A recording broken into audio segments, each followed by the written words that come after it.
सुबह के 7:15 बजे दिल्ली के बुरारी का एक आम सा घर, लेकिन उस दिन कुछ भी आम नहीं था। दरवाजा खुला था और अंदर जो सीन था उसने पूरे देश को हिला दिया।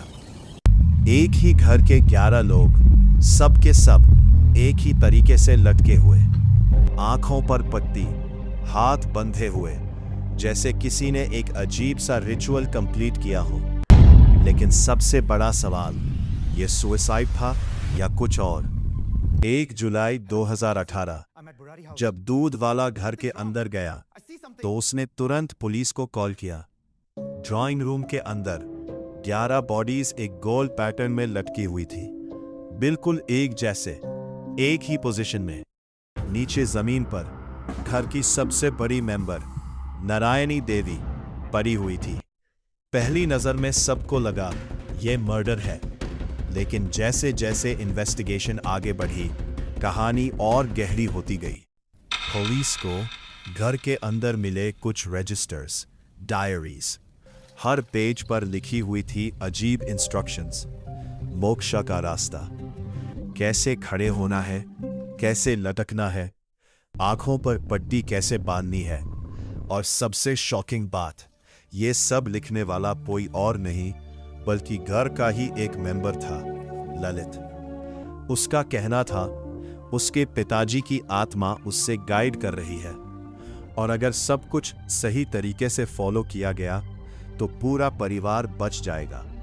पड़ोसियों के हिसाब से यह परिवार बिल्कुल नॉर्मल था, खुश, सक्सेसफुल और रिलीजियस भी।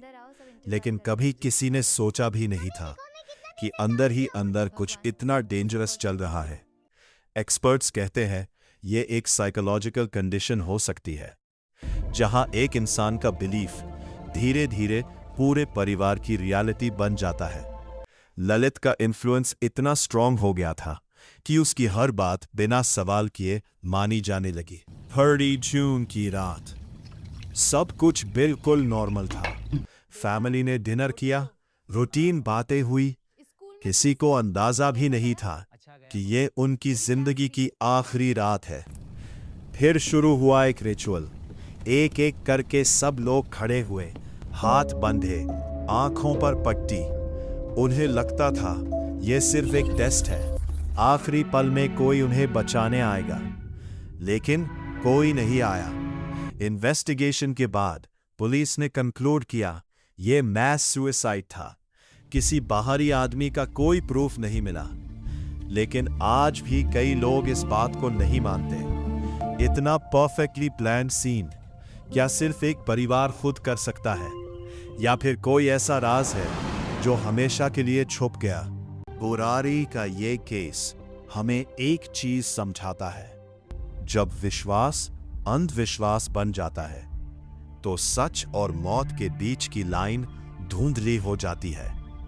और कभी-कभी सबसे डरावनी कहानियां भूत प्रेत की नहीं, बल्कि इंसान के दिमाग की होती है।